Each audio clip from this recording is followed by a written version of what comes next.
Welcome to Intrinsic Motivation from a Homie's Perspective podcast, where we meet experts from all walks of life to learn their intrinsic motivation so that they can share it with the world. What do we have in store today? Stay tuned to find out more.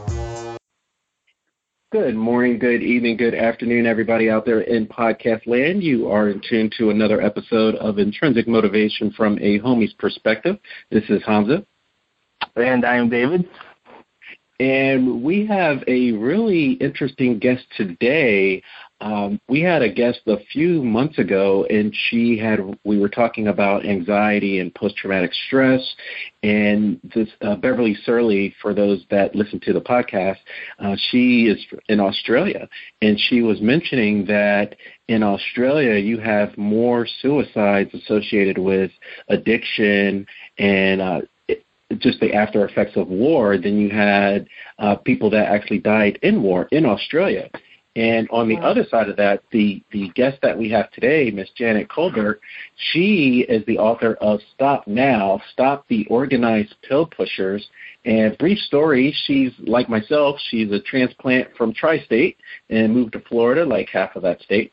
And while working and living in Broward County as a nurse, she noticed that there is a huge opioid epidemic happening there, so much so in 2016 there have been more overdose deaths in the U.S.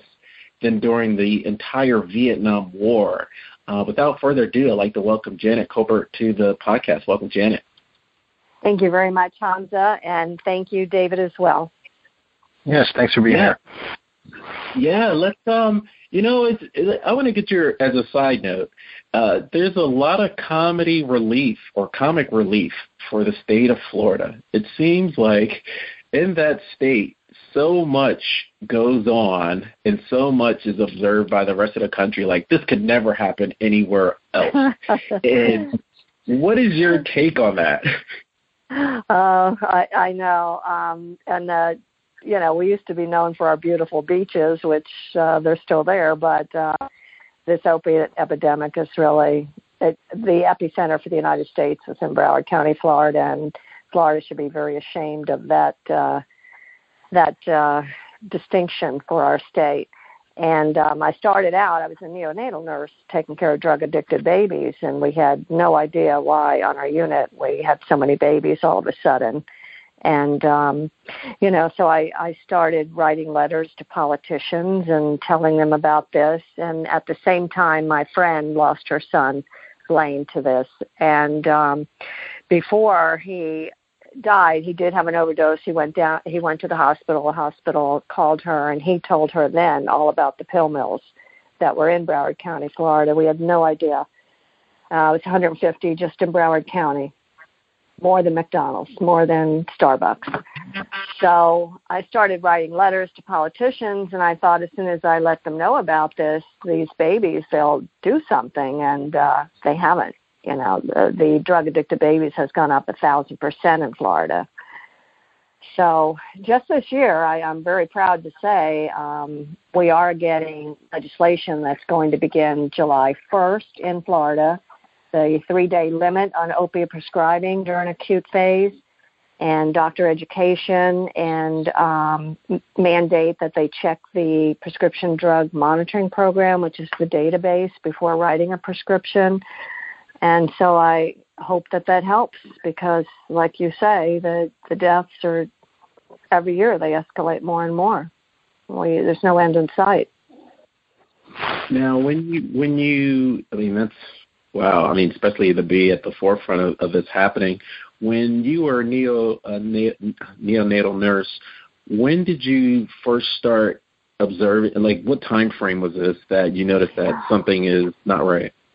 I started the organization in 2010, and it was, I'd say, maybe 6 months prior to that, we kept saying, what's going on? Why do we have so many babies on our unit that are addicted to drugs? And they're, and when I was calling the politicians and asking them to do something about this and not getting the response I wanted, then I would write back and I'd be like, if you don't care about these babies' lives, think about, you could end the national debt. Our babies are in this hospital sometimes months and months. Now, this is a intensive care unit, and they're using all the disciplines, so physical therapy, speech therapy, the PharmDs, the neonatologists, nurses. You know, the bill is astronomical versus a normal 2-day in and out delivery. So, you know, even that, it's taken all these years for us to get legislation in Florida. But see, the drug companies, they have a lot of power, a lot of money. They own everything. I mean, their tentacles are everywhere. Now, Broward County, that's South Florida. And yes. So the first thing I would think of that's a little off-kilter is Miami Vice. And Miami Vice was popular because they were actually highlighting all of the trafficking that was synonymous with Miami. There is one saying that the belt line, or the skyline was built on non-pharmaceutical drugs. And with Broward County being right outside that hub, is it fallout or just overflow from what's happening in Miami? Well, no, actually, Broward County was much greater affected by the opiate epidemic than even Dade. I mean, it's everywhere. It's in every state in the United States, in every city. But Broward County was the worst. But what you're talking about is drugs coming in, and, of course, we're a peninsula, so there's ocean from every side, and there is that. But and I've often said, I think Trump does need to put a wall around Mexico, but he needs to put one around Big Pharma first, because 8 out of 10 heroin users start with that not so innocent prescription pain pill. And if we could, I know they're not going to stop production of the opiate like they did with the Quaaludes in 1994, because there was too many deaths, and of course this has far surpassed that.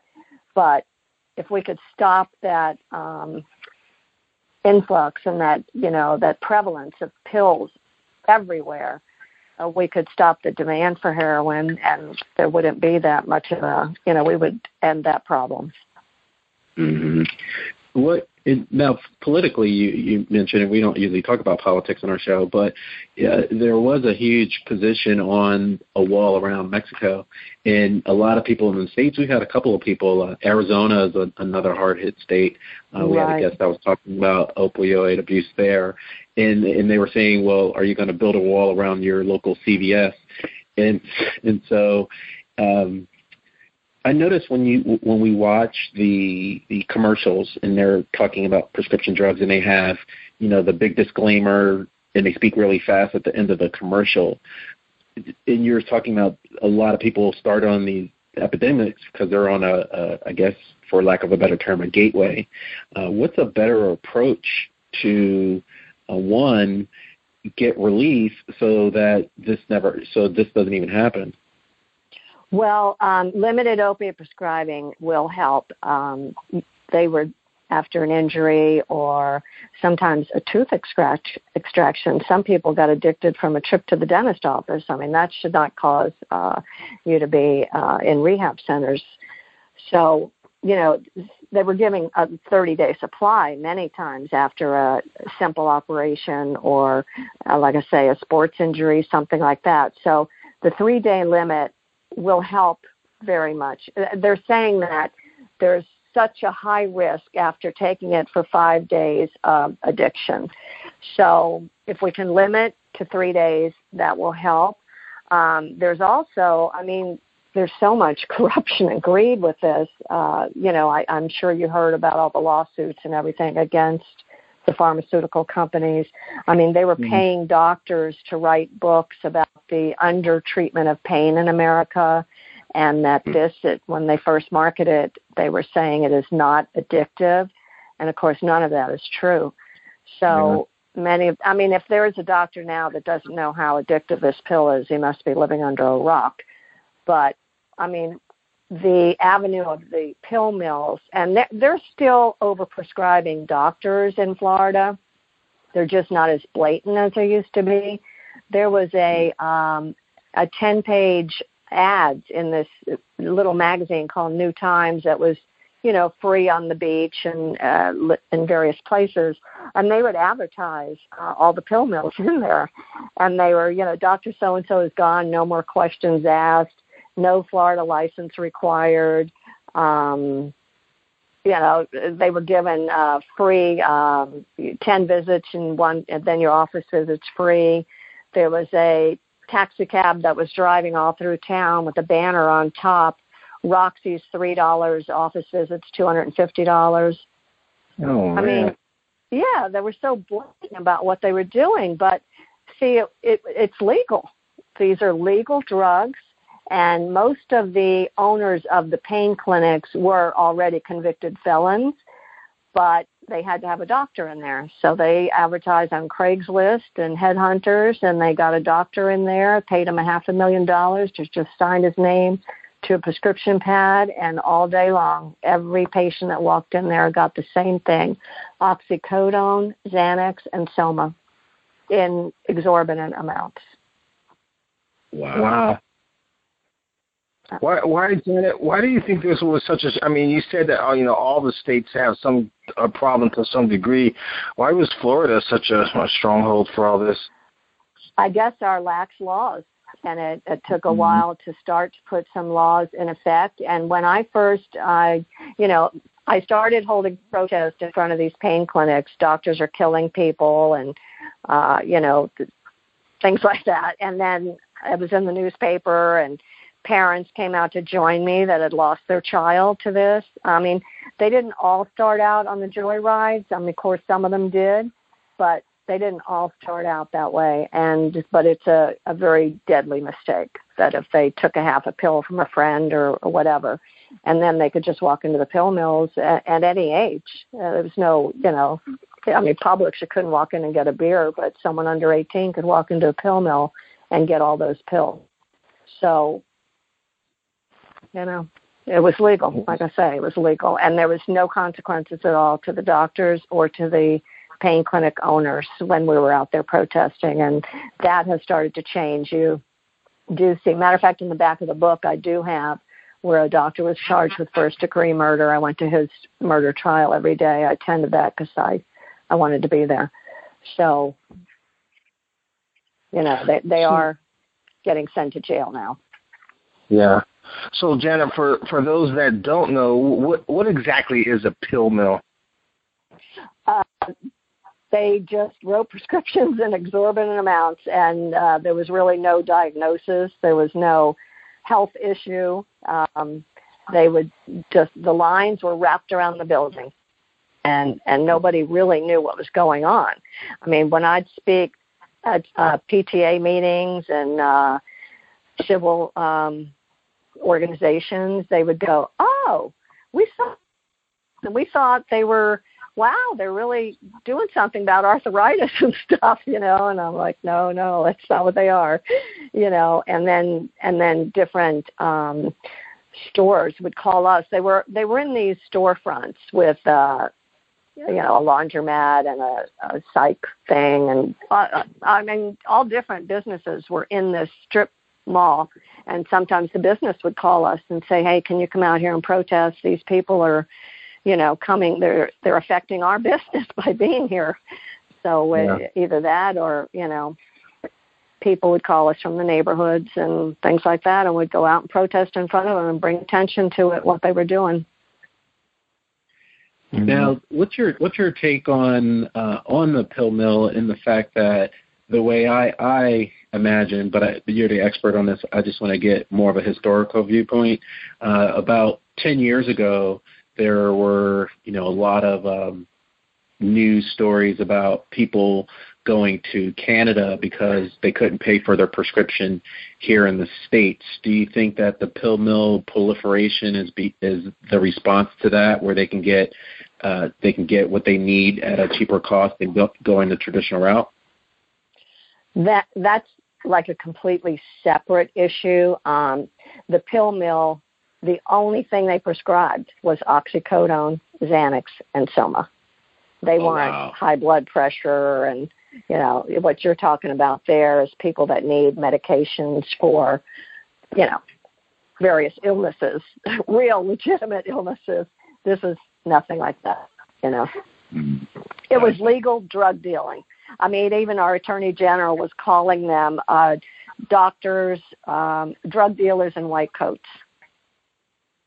And I'd be writing, well, why aren't you doing something about it then, you know? Yeah. Well, with all the money involved, Janet, I mean, I imagine at times it has to feel like an uphill battle because you know where there's a lot of money involved. There's that they're not going to let the tree just go away anytime soon. Yeah. Well, one time at work, somebody asked me, "How's your project going, Janet?" And I was like, "Oh God, it's like David fighting Goliath." And he's like, "But you know who won that one, right?" So, so we're still at it, but it does get very, very disheartening. And I mean, all this homeless definitely affected that. And now there's the sober homes that are all over, mostly Delray Beach, more so than Broward County. But that's like Pill Mill Chapter 2.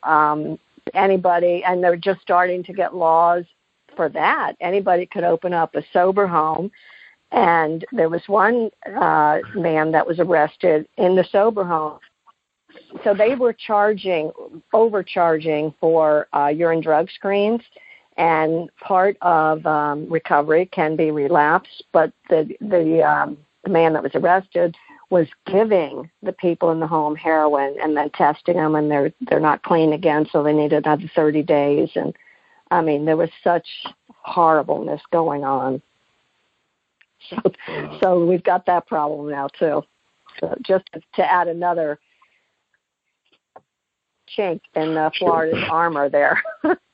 Yeah. Well, I have a David and Goliath question for you, Janet, because earlier this year they had that Parkland shooting, and when that happened, the high school kids galvanized and got together, and they wound up making national news. And some of the backlash from a Goliath standpoint, some of the news stations, I remember they were taunting that one high school student that was, I guess, quote unquote, the leader, because he didn't get into one of these prestigious schools that he applied for, and she put his business out there. And so as a result, he got on social media, galvanized people again, and so much so that the advertisers of this popular TV show had withdrawn their advertising dollars, and the other companies that also advertised during the show also pulled their money. So the speaker, the head of that show had to publicly apologize, but the damage was already done. Are you doing any type of electronic or digital outreach so people know like where these Craigslist ads are, or letting people know on Twitter, they've moved across the street type of deal?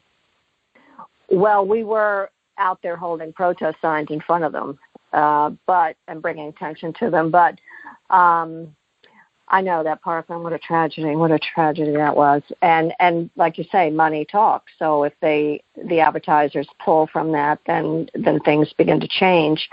And the fact that the drug companies have so much money and the politicians are taking so much money from them. If I'm telling them I need you to do something to save lives, but they're at the back door, they're handing them their next campaign, and they were all going that way. But like I say, this year I have seen a change. I mean, I was not able to get, for so many years, I had the 3-day limit on opiate prescribing, and I wanted to mandate that the physicians must use the PDMP before they place an order for a prescription, and I couldn't get it. But this year, I saw it all change right in front of my eyes. It was like unbelievable. Governor Scott declared a state of emergency. And then all of these same politicians that I would call and say, I need you to sponsor a bill for this, and they'd go, oh, unless you get the approval from the FMA, the Florida Medical Association, I can't do that. And I'm like, well, why are you in office? Why are you there? And this year they all did it. And I was watching the committee hearings, and every one of them passed unanimously. And there'd be doctors testifying that were saying, oh, no, 3 days, we might need more than that, and this could happen, and that could happen. And I could see they were like, we're voting for this year. This is going to happen. And it was amazing to see. So, congratulations. And, well, it wasn't just me. Believe me, it wasn't just me. But, I mean, it was wonderful to see. And this is what we need across our, on a national level, too. I don't know if you saw that 60 Minutes interview that they did with the DEA whistleblower. No. Several months ago. Okay. They brought out a story about Marino. He sponsored a bill that, and this is in Washington, he sponsored a bill that tied the hands of the DEA. So I had, and this story is in my book, I had been to Marsha Blackburn's office in 2014 in Washington, D.C., because she did co-sponsor that bill. And I gave her the court documents I had from DEA versus Walgreens. And, I mean, you should see the atrocities that these, and I said, this is what's flying off our shelves down here. Don't sponsor this bill. And, of course, she did anyway. But now she's trying to run for the Senate, and she's saying how she is against the opiate epidemic. And she said that bill, when questioned about it, she said that bill had unintended consequences. Well, there's a bill now out there. It's House Bill 4084 and Senate Bill 1960 to repeal that amendment and give the power back to the DEA so they can go in and take care of these rogue pharmacies. She hasn't signed it, and I called her office. I emailed her legal assistant, and I'm like, if she wants to undo this unintended consequence that she caused, why hasn't she signed this bill? And she still hasn't signed it. I just checked yesterday. So, actions speak louder than words. And on my website is stopnow.com, and that's STOPP, stands for Stop the Organized Pill Pushers Now. So stopnow.com, under current projects, I do have what I'm currently working on, and that is a bill that if everyone would call their representatives and senators and ask them to make sure they sign on to that bill, because we need the DEA, and DEA and law enforcement is all as we have had for a very long time. We haven't had legislators until, like I say, this year, what I saw in Florida was a complete change. Yeah, I'm thinking that. Go ahead, David. I was going to say, Janet, besides all the devastation, the obvious devastation of this epidemic, and this might sound kind of like a funny question, but is there any gain from, not just from selling all these and that kind of problem, but from, and I guess what I'm talking about is like creating a problem and, hey, lo and behold, here's a solution to it. So is there any gain from creating this? Is there someone gaining on some kind of level of creating this problem, knowing that this is what's going to happen, and then, hey, we're going to come with some kind of solution or something, some angle besides all the drug companies are making billions and billions from this, but then also now, to answer your question, they're riding in on their white horse, and they have what's called MAT, medically assisted treatment, that it blocks the opiate site. So now they're also making billions on providing medically assisted treatment for this, Vivitrol, and I don't know if you've heard of that. But the thing is, there's a group, it's called Addiction Policy Forum. Now, the founder of that was a drug lobbyist, and the pharmaceutical companies are paying her. Her organization is funded by Big Pharma. She's standing in front of Congress telling them how to allocate the billions of dollars that they were just given for, to end this opiate epidemic.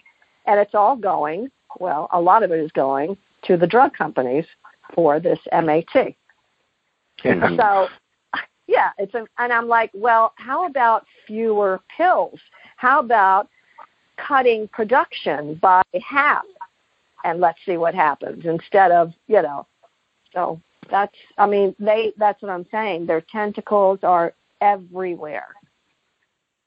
Yeah, because like I even brought that up because it just reminds me of, you can be watching TV and an advertisement will come up for some kind of new disorder that you never heard of before, and magically they have a magic pill for this disorder. And I kind of jokingly say to whoever's in the room, I'm like, well, you know what, I'm not interested in disorder. I'll wait till a couple months when they come up with a new one. Then I'll be interested in that one. Yeah.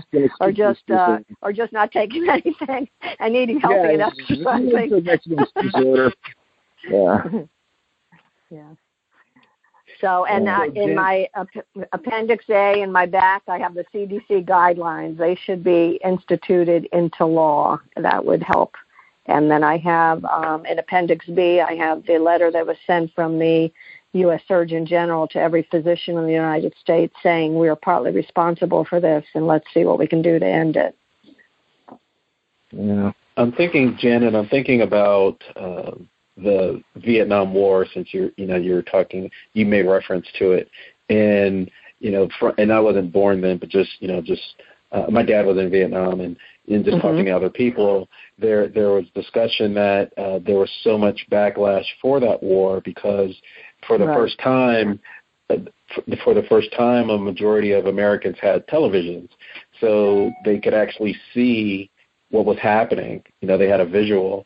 And when you had first come upon this back in 2010, and you're seeing these babies, I'm just wondering what type of, if there is a documentary in the works of, this is 8 years later, and this child was 8 to 10 years old, and this is the problems they have to deal with. Is there any discussion about just looking at how much damage has already been done? I think that it's almost too early to have the research on it, what happens to them. But what I've heard was some ADHD problems, things like that. But the bigger problem, far greater problem, is we're running out of foster care beds.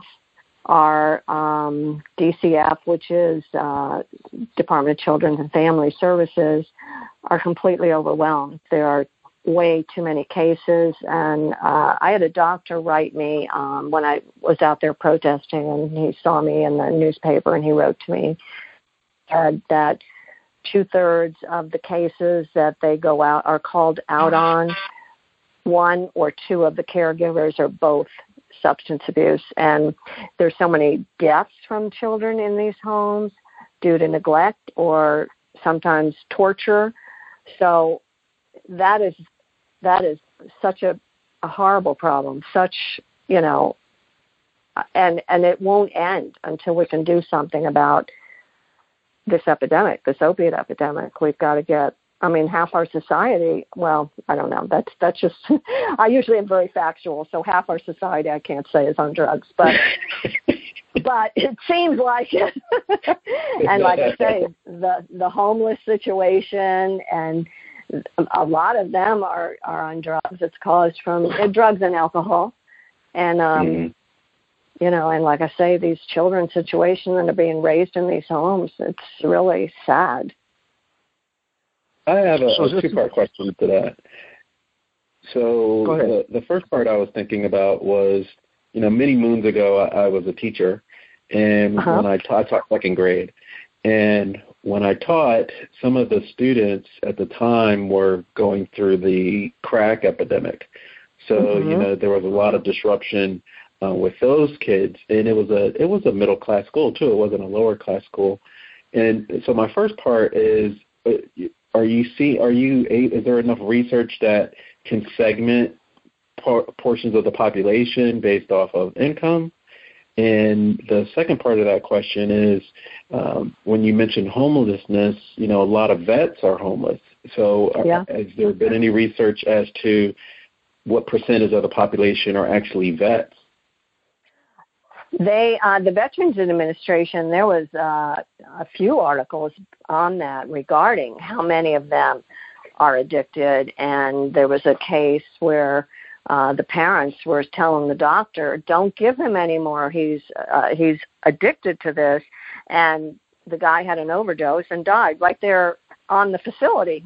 So the Veterans Administration has done a complete turnaround. And, you know, the thing is that you can't just cut them off and not give them any anymore. After years and years and years, you have thrown pills at them. I mean, it's not a good treatment option, but to do that for years and then just cut them off isn't good either. So it's a real dilemma. But I think if we start to prescribe differently, to not anyone walks in and they throw pills at them, to have a different, and physical therapy, I understand, only part of it is covered, so then the people are out of pocket quite a bit.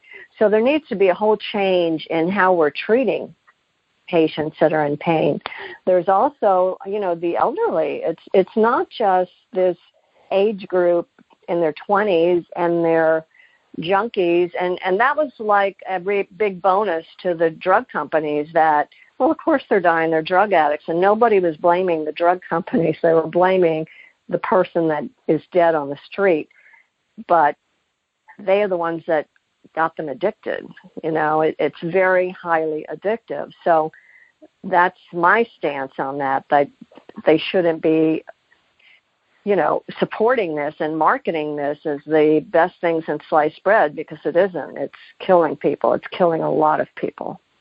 Yeah, too much money. And then on your socioeconomic question, these are kids that are from good homes for the most part, were raised well in a sometimes upper middle class type family, because the pills were, and then once they're addicted, then they can buy a bag of heroin for $5 and, you know, stealing and that kind of nature was going on. But some of these kids, like I say, they became addicted from a football injury or, you know, but once they're addicted, then they'll do anything to get it. And then that's where you see the junkie. But prior to that, this was a good kid from a good home, and it wasn't the type of kid where you would say, I don't want you hanging out with him. That wasn't the case. Yeah. Well, Janet, obviously you're well aware of what's going on here in the States. What other countries that you know of are kind of having the same problems? I understand the drug companies are trying to move this overseas now because they're starting to get, you know, for so long it was accepted, and now it's starting not to be. Even our politicians, if you hear them campaigning now, they're all against the opiate epidemic. For so long they were doing nothing. But there too, like I say, that talk is bigger than talk is nothing if you won't do anything about it. But and that's what I was talking to this gentleman in Australia, James Morcan. He did a podcast from Australia with me, and he was saying that, it sounds like something that would happen in a third world country, that you have this little shop in a strip mall and they're handing out oxycodone on Xanax. You know, he said, I can't believe this is happening in the United States. We all look up to the United States to see what they're doing about something, and this is going on there. And I'm like, yeah, it is.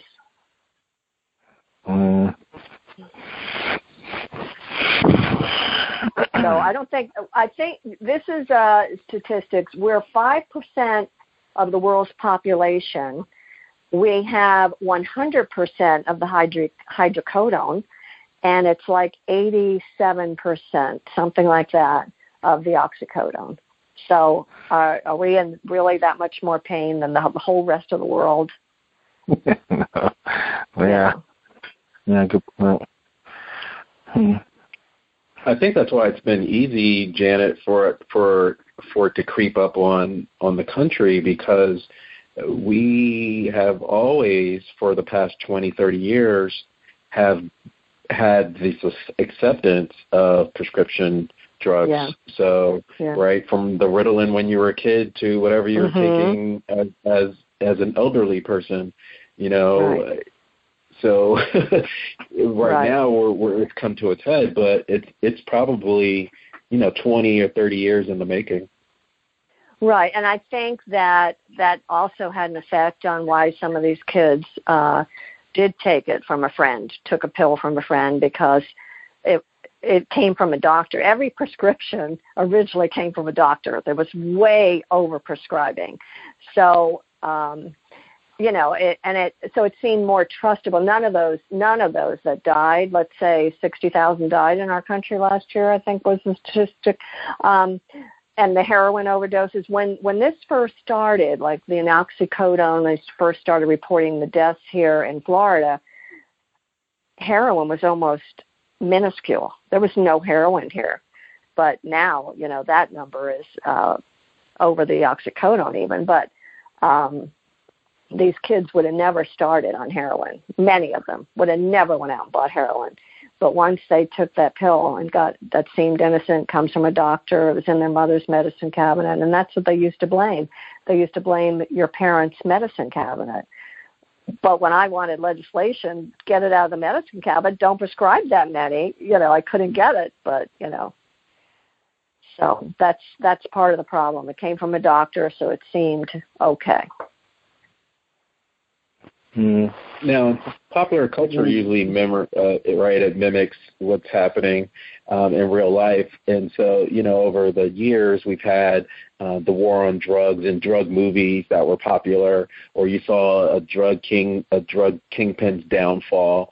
Are there any popular movies today that people should be aware of? That, because on one level, I think that's the other thing that happens is the whole NIMBY thing. It's not in my backyard, so I don't know what you're talking about.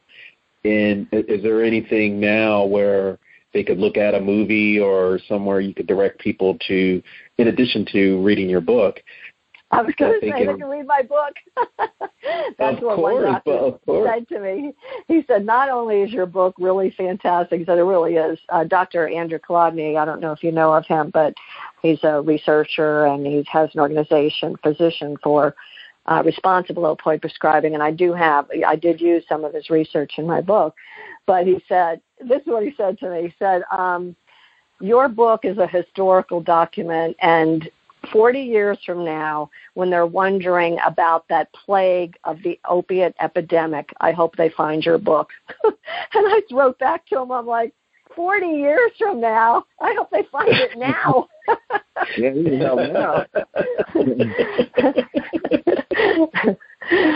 But, I do have some bookmarks. As a matter of fact, on my website under, I think it's under the media, I do have, there was this, I don't know if you saw it, the Ohio Police Department came upon this car with two passengers, a male and a female in the front seat and a baby in the back seat, and they were passed out. And they took a picture of that. Oh, you saw that. Okay. Yeah. So they actually had a little film of that, and I do have it on under media, under StopNow.com, where they have that whole scenario of what happened. And that was the grandmother in the front seat. So, wow. I don't know what the mother story was, that the baby was with the grandmother, but they were overdosed, and they came back from that. But 2 weeks later, the man died, overdosed again and died. But so this is happening to everyone, and that is how it affects everyone, because that car was driving down the street, and they could be next to your family of 6. My friend carries Narcan in her glove compartment because she did pass a car, and the girl at a traffic light was passed out. Yeah. So this is happening. No longer, John, you can no longer say it's everybody and their grandmother. Yeah, it is. Yeah,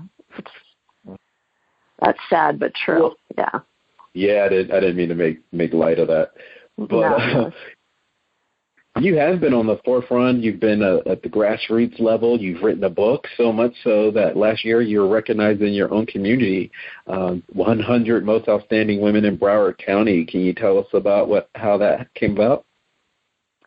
Well, someone nominated me, and they had this function. So, that's true. That did happen. And it was very nice to be recognized like that. But, I'd rather be recognized for stopping the opiate epidemic. I mean, it's just such a tragedy for our country, and and it's not ending. I mean, it's, as I say, my name is Stop Now, but now it's taken a very long time. Mm-hmm.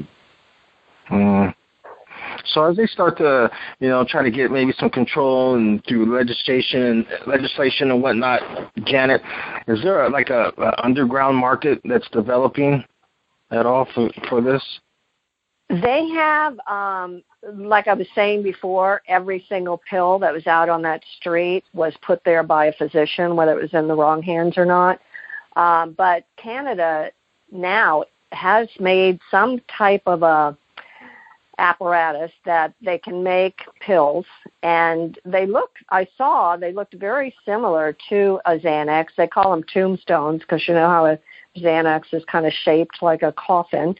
And side by side, an expert might be able to tell the difference, but, so they are selling these, and that is there. And, of course, I guess, I don't know where you are. Are you having a bad fentanyl problem, too? Having a bad what? Fentanyl? No. Oh, here they are. And fentanyl, and you might have heard of carfentanil. I think that was used over in Russia where they killed so many people in a theater spraying it or something. That was used as an elephant tranquilizer. It's not like the fentanyl patch that people wear for medical reasons. It's synthetically made, and it's a lot of the heroin now and Xanax, they're lacing it with fentanyl, and that's why the deaths have really escalated on that track too, because they don't know what they're buying, and sometimes the person they're buying it from doesn't know either, except it's much, much cheaper, and that's being manufactured in China, and it's coming in through Mexico. I think that's what, and I might be wrong, but wasn't that what Prince overdosed on? Yes, you're right about that. That is what Prince overdosed on.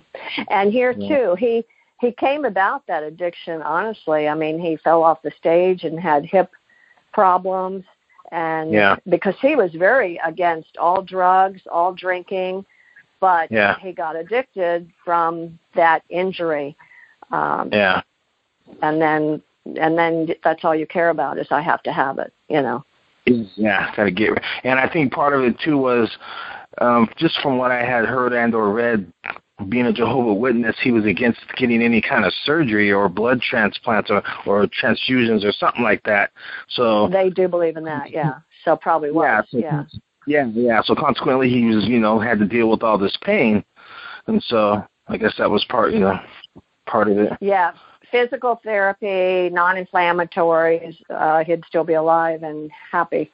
But, and they are trying, part of what I've heard from Washington and looking at some of these town hall meetings that they're having, they are trying to come up with a non-opiate pain reliever. So we need some research going on that, and that would be a wonderful thing.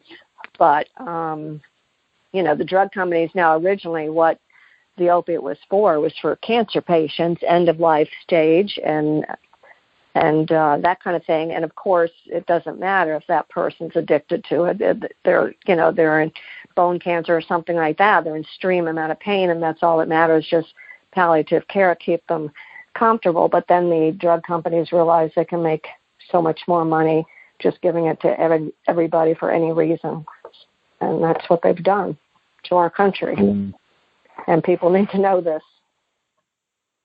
Yeah, I think that was the scary part about Prince's death, was the fact that he had counterfeit fentanyl. So, even that may be a precursor of people getting around this 3-day limit, because, like you said, if it's so addictive, right, and now I'm used to getting it for 30 days, and now I'm taking down the 3 days, it kind of opens up a black market, do you think? Well, on the 3-day limit, it's during the acute phase of an illness. So this will be, let's say I'm perfectly fine, but tomorrow I'm running and I twist my ankle. Now, when I went to the doctor in the past, he would give me let's say, 26-day supply of pills or something. Now he can say, I can give you a 3-day supply for this and anti-inflammatories. But really what they should, a better avenue would even be to say, I'll give you 3 oxycodone and take anti-inflammatory in between, and by a couple of days you'll be fine, and ice it. Less is better. But they were giving enough to, choke a horse, and then the person was becoming addicted. So that's what was happening. But what's happening with you're talking about the chronic pain patient that has been on it for years and years. Now their doctors are starting to get scared and saying, I don't want to kill anybody. I'm not, and they just cut them off. So they really need to come up with a source of treatment for that person, not just say, I'm not giving you this anymore, because like you say, then they've only got that other alternative since they've been on it for so many years. They need to gradually wean them off and do something else to, whether it's acupuncture or chiropractor or something like that to, help them with that pain. Mm-hmm. So, Janet, when someone comes along and starts to mess with or attempt to maybe chop down some of those money trees, that can, that's not going to make a lot of people happy. Have you ever had any concerns in regards for, your own personal safety or anything like that? People told me when I first started this, you're going to get killed doing this. It's organized crime. And that's kind of, yeah. So when I chose my name, Stop the Organized Pill Pushers, that's kind of how I chose that. I know what I wanted to do. I wanted to stop this. And so but honestly, I haven't had any trouble at all. They would come outside when I was at the pill mills, and they would take my picture and that kind of thing. And, but no, we didn't really have any trouble. Amazingly so. Yeah. Well, that's good. Yeah. Yeah, I think the one side where David watches a lot of movies. Well, it's a legitimate reason that, but no, so far absolutely nothing like that has happened. Yeah. Well, that was my second part of that, right? Because obviously you want to make sure that you're always in a safe environment. I was just wondering the second part, since it's a political hot potato, about character assassination. Like they're digging into your background to discredit you. I was just audited. And my friend is like, Janet, there's no way they just chose to audit you. That happened for, I'm like, well, we have no way to prove that. I really don't know. But I just sent in all I needed to send in, and that's, I got nothing to hide, so. Yeah. But I do call a lot of people out. Yeah, 2018, I mean, everything is out there. So I'm wondering have other states and other communities in the state of Florida reached out to you since you've benefited or witnessed some level of success in Broward County? Good question. Well, this law, this just happened. This has not even gone into effect yet. It goes into effect July 1st. So it just happened last session. There is a Fed Up rally in Washington, D.C. every year where all of the groups that we kind of know each other from Facebook and that, and we all go and meet each other. And many of these people have lost their children, and that's why they started their organization. And so it's, people are just very angry and want something done about this, and they want it addressed. They want it to end. And, because their child is already dead, but they're trying to save someone else's child. So, nobody was asking to be part of this, and but they found themselves there. So. You mentioned acupuncture and chiropractic medicine. Has that community are they partnering together to address this as well? And has there been any up-to-date research that's showing the benefits of incorporating those alternative therapies? I've just read literature that they're looking for alternatives to just throwing pills at people. besides the pill mills, I mean, those were really, if I can say that word, those were scumbag doctors. There are, other doctors that, I mean, healthcare right now is, in bad shape. It has been for years. I remember when they first started managed care, and they were like, okay, this person can only be on the floor for 3 days, and if they get an infection around there longer, that's your dime, not ours. And doctors were, really out of their pocket practically. It's been very bad for doctors for a long, long time, legitimate doctors that are trying to really treat their patients and make a decent living. But, that's the situation in our country, and they do need to come up with a better way than to just throw pills at them and say, here, take these and call me in the morning, right? Because these are causing a lot of harm. And it's cost our country billions and billions of dollars, too. Yeah. So now I think that's where you have a leg to stand on, where people would actually listen, because if you talk about the economic impact, then people would, start paying attention. I hope so, because it certainly is affecting us all. I mean, like I say, and everybody's making money. I mean, the hospitals are making money, with all the overdose patients in there. The morgue is making money. Our medical examiners, they don't even have enough personnel to handle all the bodies. They're lined up. I mean, wow. It's like I say, it really is. And the opiate epidemic, that was declared probably at least 8 years ago. And, when Ebola, not to make light of that, but 2 people died from that, and everyone in the country was, all the money that was poured into that. And this is every day. Every day we're losing, I think it's 46 people in the United States. I know Florida, when I first started holding protests, it was 7 a day. And they were saying, well, if dolphins or 7 a day were swimming up on shore, people would be up in arms every day, another 7. But these are people, and no one's up in arms, And now that number's 15 a day in Florida. So, wow. It's doubled. Yeah. Are you still working as a registered nurse, Janet? No, I'm not. I retired. Retired, okay. Yeah. What are some signs that, the layman that is unaware and only sees the news headlines, and we see the news headlines when it's the end, right, when somebody actually died. What are some signature, I guess, characterization, or are there body sores or something that we should be aware of that we see with our friends or loved one that may mean they're a candidate and they need assistance? You mean someone is under the influence? And yes. Okay. I mean, I don't know, to tell you the truth. I don't know, because I've never had, thank God, anyone in my home that was, I think that you can kind of tell from their behavior, but, everyone's different.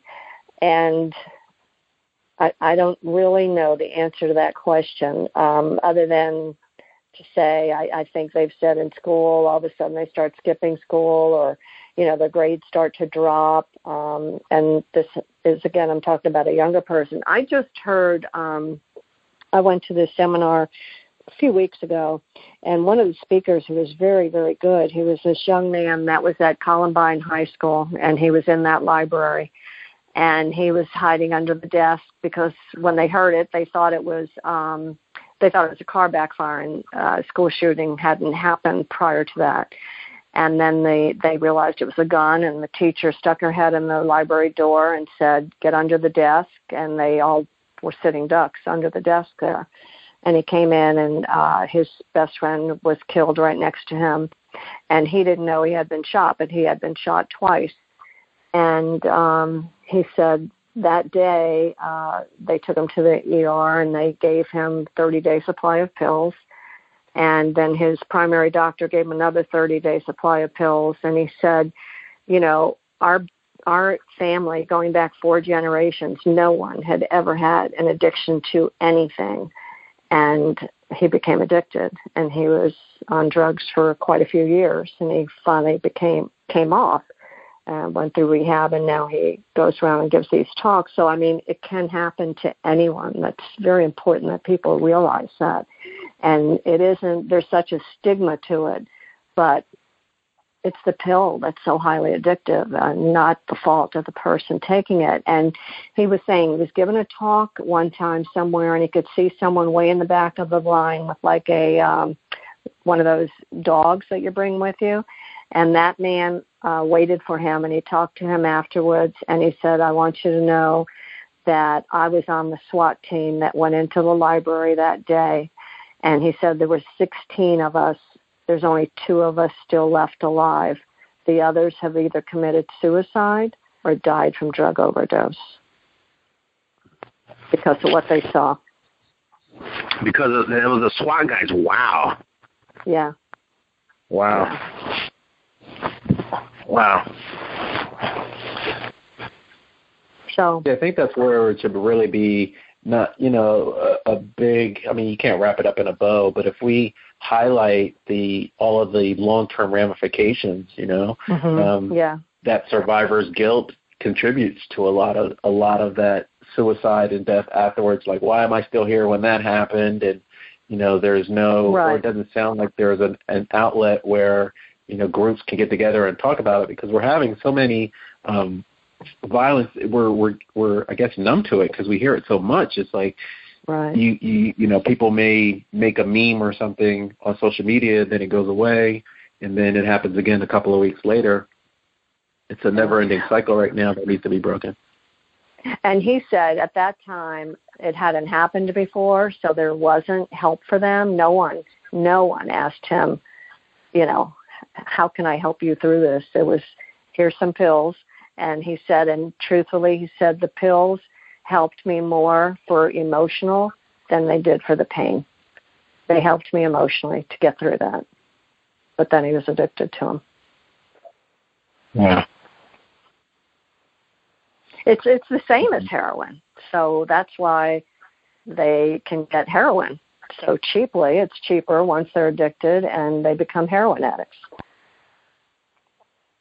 Yeah. So. I think the bigger discussion that's scary is that we're so used to pills, like popping a pill, like I'm going to lose weight, I'm going to have a weight loss pill, or I'm going to write the microwave society. So it's probably a bigger conversation where that is not the one-all, end-all, be-all solution.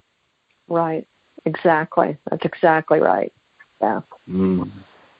This has been very eye-opening, very enlightening, and it sounds like you've made some headway. You've been at the forefront. You're seeing some change, and it doesn't sound like you're stopping anytime soon. So I definitely, honor you and congratulate you, and hope you keep up the great work and keep us posted. I'll do some alerts, some Google alerts and things like that, just to follow up with you. Maybe we'll have you on, in the future, just to give us an update of what's happening. Thank you. And please let everyone know about the book Stop Now. They can get it on Amazon or Barnes & Noble, or they can go to my website, stopnow.com. And awareness is what we need. People, there's so many that they think, like you said before, that this doesn't affect me, it's somebody else. And you can't go into a room with more than 10 people and not know someone that lost someone or knows someone, or the kid next door. It's just so prevalent now. It's just way new. We really do need people to get involved. And I have on my business card the saying by Edmund Burke, all that is necessary for evil to triumph is for good men to do nothing. And that's a very true statement. Yeah. That's actually a good way to kind of put a pin in it, at least for now. We'll definitely stay in touch with you, Janet. It was a pleasure. You've been in tune to another episode of Intrinsic Motivation from a homie's perspective. This is Hamza. Thank you very much for having me on and your time. I appreciate it. Yes, absolutely. Let's stay in touch. Thanks, Janet. Thank you very much. Good night. Good night.